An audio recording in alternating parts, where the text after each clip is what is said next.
Ano ang naitutulong ba ng e-commerce bureau ng DTI sa mga entrepreneur na tulad ni Abby? 3 factors po, no? Kaalaman, suporta, and protection.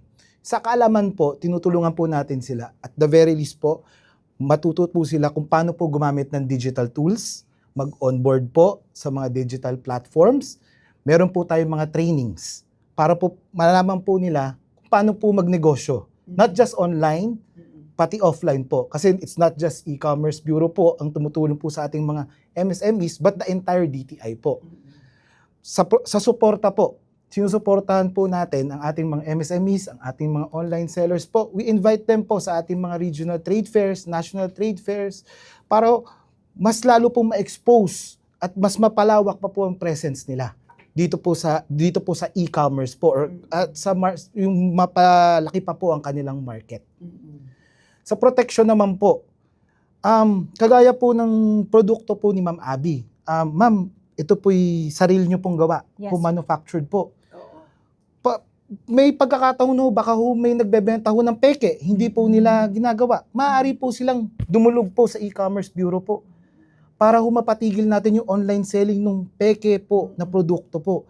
Yung nga lang po, itong mga peking produkto po, nagko-coordinate lang po kami sa Intellectual Property Office of the Philippines po para ho ma-take down po agad natin, ma-protektahan po natin yung intellectual property rights po ni Ma'am Abby po. Lalo na po, ito po'y pinaghirapan po niya. Lalo, meron na po siyang branding na po, established na po niya yung kanyang produkto po. So, attorney, paano yung ganyang problema? Opo. Ang e-commerce bureau po, na-create po siya under the Internet Transaction Act of 2023. Doon po sa Internet Transaction Act po, meron po mga obligasyon din po ang online consumer. Not just po yung mga online merchant kagaya po ni Ma'am Abby. Kagaya po niyan, hindi po kayo basta-basta pwedeng mag-cancel. Lalo na po food po yan. Tapos po, sa kwento po ni Ma'am Abby, in transit na po or nasa third party na po siya na delivery service provider po. Meron pong mga certain conditions po yan na nandun po under po sa ITA or yung Internet Transaction Act of 2023.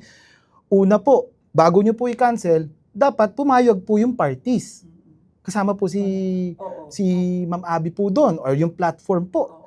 Pangalawa po, meron pong bayad po dapat ang cancellation fee. Bago nyo po i-cancel, meron pong fee. Pangalawa po, babayaran nyo pa rin kahit i-cancel nyo po.